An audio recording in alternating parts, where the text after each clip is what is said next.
Alam nyo ba girls, na 90% ng mga kalalakihan ngayon ay na-attract sa mga babaeng magaling at maganda manamit? There's something about how women dress nowadays na nakaka-attract at nakakaagaw pansin sa mga kalalakihan.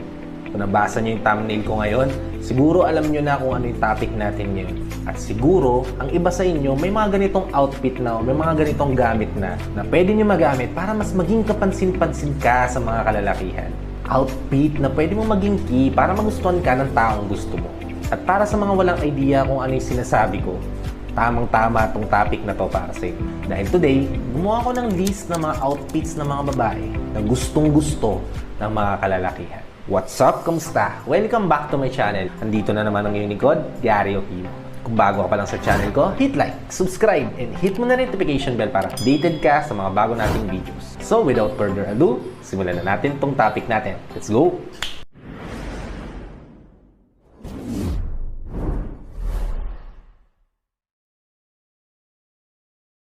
Pitong outfit na gustong-gusto ng mga kalalakihan. Number 1, red clothes. Unang-una sa listahan natin ay yung mga damit na pula.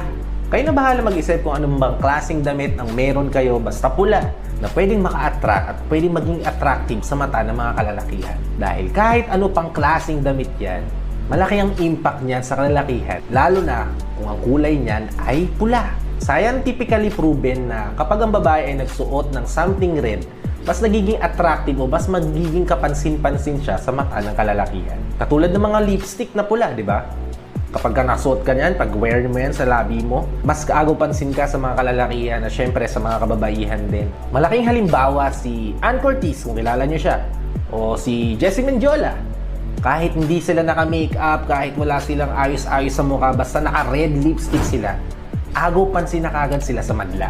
There's something about red color na kapansin-pansin sa mga kalalakihan. Pero guys, importante pa rin yung pagiging komportable nyo sa mga bagay na susuotin nyo. Dahil kapag komportable ka, mas confident kang humarap sa kalalakihan.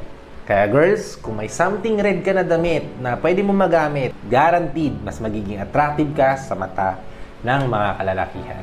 Okay? Proceed tayo sa ikalawa. Ikalawang bagay na pwede mo magamit para mas maging attractive ka sa mata ng kalalakihan ay yung pagsusuot ng high heels. Isa pa sa mga must-have para sa mga kababaihan, para mas maging kapansin-pansin sila sa mata ng kalalakihan, ay yung pagsusuot ng pair of high heels. Bukod kasi sa na-emphasize nito yung legs mo, mas nade-define din nito yung pagiging feminine mo. Kaya for example, kung may date kayo, kung gusto mo maging kapansin-pansin sa mata niya, try wearing high heels. Pero again guys, sasabihin ko ulit, importante